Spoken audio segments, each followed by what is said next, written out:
Hey there guys, and welcome back to another reaction video. Yes, finally, I've gotten another suggestion from someone. So yeah, as you guys know, when it comes to reaction videos, your guys' suggestions come above my own. So yeah. Well, unless it's about certain topics, then then the suggestion gets you know, the middle finger from me.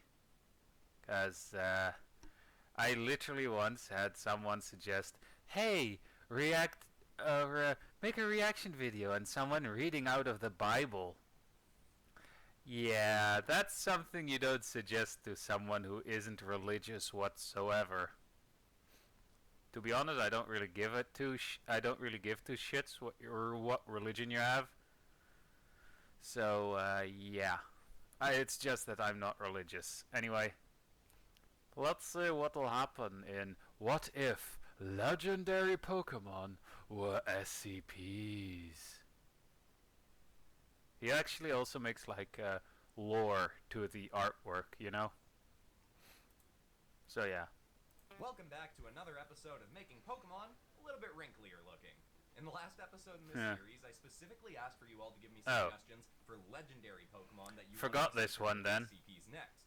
And I said this episode would come out around the time of Pokemon Legends Arceus. But this video was suggested to me, so that's why this one. Popular suggestions from the comment section of the last video in this series. I actually have Legend of Arceus, and I'm enjoying it. I think this is a particularly good episode, so let's get into it, shall we? It's also just an incredible pain in the ass to try and get a female Eevee. Welcome once again, everyone, to another lecture on the many SCPs our Foundation studies and normally contains. Normally. Examples are exceptions. This evening Guys, we'll be discussing fuck all. some powerful and potentially dangerous SCPs known to the Foundation. While we've certainly spoken about some intriguingly anomalous creatures in the past, the might of today's SCPs is nothing short of legendary.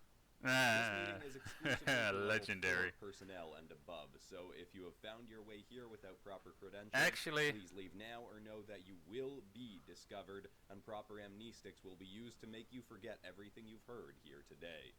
With that said, let us begin. Item number SCP-P150. Object class, Keter. Special containment procedures. None. When P150 is eventually recaptured, it is to be heavily sedated and kept in a perpetual medically induced coma. A specialized bunker far beneath Site-19 has been built to house the SCP. It has triple reinforced walls and psionic nullifiers built in case the sedatives ever fail and P150 awakens again. Description.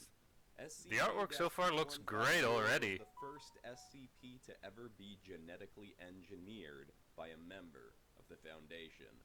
A since-deceased doctor by the name of Blaine Katsura claimed to have found a DNA sample of an SCP he'd long hunted, but had never been able to prove existed. At the time, this SCP did not have a classification, but has since been found and been given one. SCP-P151. Blaine convinced a now-redacted superior at the time to grant him funding to try making a clone of this alleged SCP from the sample he'd found. He was granted permission to conduct his work in what was once Site-13. Through months of work, he was indeed able to create a creature that he believed was a superior version of the SCP he sought. It was a humanoid pale purple bipedal being with super intelligence and near immeasurable levels of psychic power. Isn't he essentially like a supercomputer though? From which the DNA or better? Sample was sprung, but soon after gaining sentience, P150 started asking questions. And saying, fuck y'all! Why was it in containment? And eventually, why should it take orders from Blaine and the Foundation? With instruction from so essentially, fuck all. Fuck all, y'all. Made a suit of armor for the SCP. Oh dear. Told it would enhance its strength, but in actuality was meant to suppress its power and keep it under Foundation control. Oh dear. P150 quickly got wise to the ploy and destroyed the suit. Then soon after, destroyed all of Site-13. killing Blaine and all other doctors on the site, freeing the SCPs inside, and eventually rendering the site unsalvageable. Since that day, no sightings of SCP-P150 have been confirmed, but we have substantial evidence of what it might be up to. You see, the cloning process that created P150 left it with distinct gray markings that reveal it to be a clone. Prior to its existence, we knew of no other SCPs with these specific types of markings, but since P150 Oh, like that one movie with Mewtwo, right? SCPs have been spotted. It is believed by the Foundation that, for whatever reason, P150 is creating clones of other SCPs. Some speculate it's trying to make other creatures like itself simply to have companions. Others believe it's building an army of SCPs that it can control to wipe out the Foundation out of a desire for revenge. Whatever the reason, those stripes, as in the stripes you see on the cloned Pokemon in the movie, you know. So we can properly contain it's actually the first Pokemon movie I ever owned. Lost at the hands of a Foundation-created SCP. Now this one actually looks really nice, to be honest. But a lot more wrinkly. He actually looks like a very, very old Mewtwo. The following two SCPs have a heavy dose of speculation mixed into what the Foundation actually knows about them. I wonder how it'll make this one look like. Definitive knowledge on the creatures, but I'll do my best to tell you all we know about these next two connected but very different SCPs. Oh, I just realized I'm actually covering his face cam. P493. Object class? Probably. Napoleon. Special containment procedures? Not applicable, as this creature cannot be contained. Oh dear. P493 is an entity that has been referenced in religions and mythologies stretching back for thousands of years. Depictions of it can be found on ancient Greek pottery, Japanese tapestries, and there are even some early cave paintings that heavily resemble P493. Well, it is very rare for there to be a confirmed sighting of P493. Over the last 60 years or so, we have acquired a fair amount of footage and imagery of the creature, and are able to confirm that it has a fairly consistent appearance. It is a 12-foot tall equine, semi-draconic creature with a largely white hide. It is commonly seen with a golden four-pronged ring surrounding its waist, but the color of this ring can change when the SCP is using its abilities. While many SCPs have powers pertaining to certain elements, such as fire, earth, and water, he describes it as Pokemon, like literally the Pokemon universe is nothing but SCPs, you know? Depending on whatever ability it's using at a given moment. We have yet to witness the full extent of this creature's power, but we're quite certain its might exceeds that of every other SCP the Foundation has documented. Oh no. In fact, if myths it actually doesn't have any true, feet, which so... confirmed but generally considered plausible, P493 may have Why been the hooves? deity No, well. created and now watches over our world or even universe. It is also speculated to be the entity that directly created many of the other most powerful SCPs we've documented, who also oh my. in mythologies. Like with it... In the Foundation's Wait, hang on a days of second. attempting With the way its face looks, I just think of, you know, that one guy from Star Trek saying, "Oh my." contact with this creature, it was still believed that the SCP could be contained. Oh no. We utilized our most powerful weapons, Hell no. and even attempted setting compliant SCPs against P493 to try to get it into containment, but it easily wiped out every force laid against it in seconds. Luckily, the entity has not shown to be vengeful, and since we have ceased our efforts to contain it, it has not caused any harm to the Foundation. Yet. P493 very rarely shows itself to humans, and on rare cases when it has not been to a large population, meaning our lack of ability to contain it has not been detrimental to public perceptions on the existence of anomalous creatures. Usually, it only appears to protect a lone human or small group from a particularly dangerous circumstance, oftentimes involving other dangerous SCPs. In every case thus far, we've been able to administer amnestics to the Oh person or my persons who Arceus. witnessed P493, or, in the least, tarnish their reputations to ensure nobody believes what they have to say about P493's existence. This path has proven to be our best route at keeping 493's existence secret, while also avoiding incurring any more of its wrath. Huh. Neat. I actually also like in the SCP designation they actually put. Item number. First off, fucking ads cutting me off. How the fuck dare they?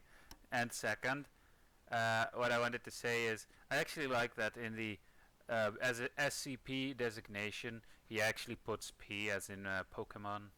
You know.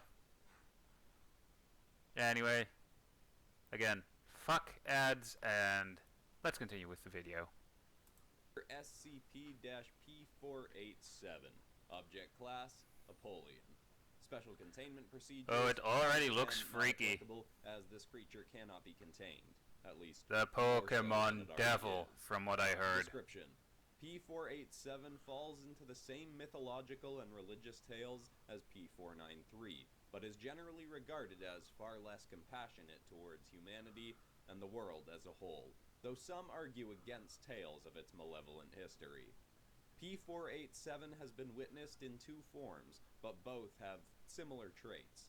It is a draconic, phantasmal, insect-like creature whose size ranges from 16 to 22 feet long, depending on its form. Its hide is black, red, and gold, and has tendrils spurring from its back that can transform into wings, though regardless of their shape, it can consistently fly. Reports of this creature's powers are vast. It's referenced as having incalculable speed and strength, the power to control gravity, and even the ability to form and manipulate antimatter to its whim. That's dangerous. Never had a confirmed sighting in our dimension, though tales of its creation refer to it as having been formed in our world by P493.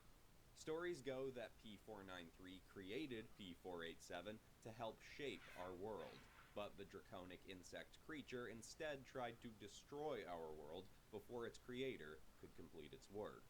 As a result, P487 was banished to another realm, hereafter referred to as the Distortion World. Some believe that the biblical tales of the fallen angel Lucifer are actually referencing this event, and that P487 is the genuine embodiment of the devil, and the Distortion World is hell. Well, that is speculation. What has been confirmed by Foundation Pokemon lore, though, is that the Distortion World does exist, and P487 does indeed have dominion over it. Research the Foundation has done in the last 2 decades so far it looks into the great. World as well as into other realities. It actually looks better than the actual Pokemon. To move between dimensions. We have sent it already looks much more like the Pokemon Devil, you know. Only one being has returned. Agent Cyrus, a seasoned scientist and field operative, returned from the Distortion World 3 seconds after having entered it, and yet he came back with tattered clothes, a full beard, and an extra inch of hair on his head. He reported that time moved differently in the Distortion World, and he'd been stuck there for 2 months. The rest of his team had either been driven mad or been killed by P487, but Agent Cyrus had been able to escape all the attacks. He claimed the reality was constantly dark, gravity fluctuated in its direction, and there was no solid Earth, just floating stone platforms.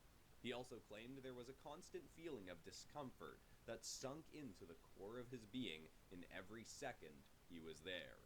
Unfortunately, Agent Cyrus later went mad from his time in the Distortion World and attempted to return with an array of weapons so he could try killing P487. He was stopped and has since been undergoing psychiatric rehabilitation for the last 2 years, and has shown little progress in regaining his faculties. While P487 has proven to be hostile towards those who enter its realm, and tales of its origins do often refer to it as a destroyer or a renegade, or the Pokemon Devil, definitive reason to attempt further containment of the creature. So far as we can tell, it is sufficiently contained in the Distortion World, and, well, this is merely speculation. It is assumed Behold, by the Foundation the that Pokemon P487 devil! were ever able to enter our world. In his all it its would be promptly majesty! dealt with by its creator, All its horrific P493. majesty! Of course, the Foundation does not leave things to chance, and we have begun creating countermeasures to send into the distortion world to test as deterrents to P487. But trials have not been attempted yet, so data on this matter is still pending. Now this is a thumbnail if I ever seen one. Like many of the more legendary SCPs, Oh, this Groudon. next creature is referenced in some of the same mythologies as P493 and P487, and is likely the creature referred to in Hebrew legends of the Behemoth, but we do have much more definitive information on this creature, as it is currently in Foundation containment, so I will refrain from referring to myths and only state facts we have about this next SCP. Item number SCP-P383. Object Class, Euclid. Special Containment Procedures. P383 currently rests in dormant hibernation deep beneath the Ruby Sector biome. The cavern around it has been reinforced with heat-resistant alloys to keep the creature in place in case it ever awakens again. But further means of containment are in active development in case the creature's powers continue to grow as it slumbers. Description. P383 is a 42-foot tall crimson and black creature somewhat resembling a Tyrannosaurus rex mixed with an Ankylosaurus. Its body Now is that's an formed of image. compressed magma and stone, and has proven able to regenerate its body by absorbing the molten core of the earth when it is injured or when Also, on a completely different subject, last I checked, there were like only 8 intact Ankylosaurus clubs found, you know? The tail end. Anyway, let's press play again. samples have been taken from it, even as it sleeps. Sorry about It's that. uncertain how long this creature has existed, but we can say for certain as a result of samples pulled from it that it has lived for at least 5,000 years. This creature too It's has fucking an alternate old, form, though it changes less dramatically than P487. says the old guy.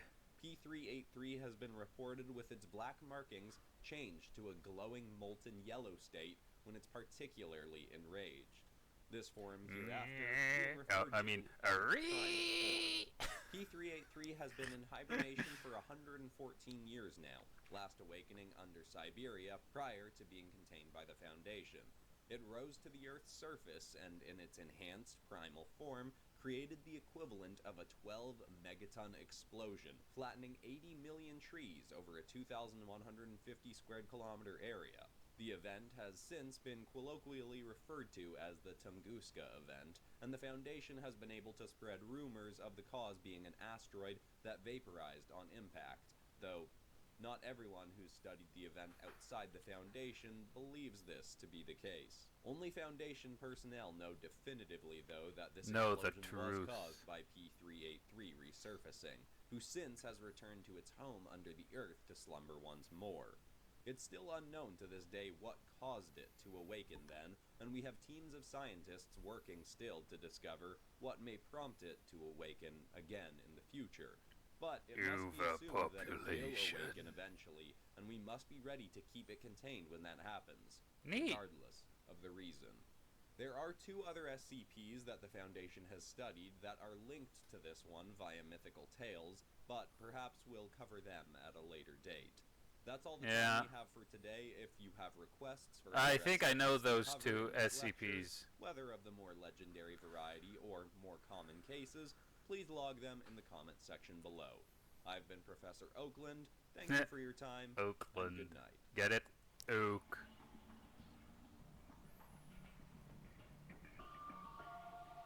Actually looks pretty nice. Oh yeah, this was a good one. Very happy with how this episode turned out, and it was Me super too. fun working with Legendary specifically. I'm definitely open to doing another Legendary episode, or going back to regular Pokemon, or even doing an episode that's a mix of both. What do you want? Let me know in the comments. And of course, give me more suggestions for Pokemon, whether they be Legendary or not, that you want to see turned into SCPs next. And of course... Honestly, I wouldn't mind seeing him turn like Mawile into an SCP. You know. Of course, if you're new to the channel, make sure to check out the 4. Anyway, oh whoops, didn't mean to do that. Anyway, hope you guys enjoyed this video, and I'll see you guys in the next video of whatever I'll be making. Also, real quick, if you have any suggestions for other videos you would like me to react to, feel free to leave them in the comments below.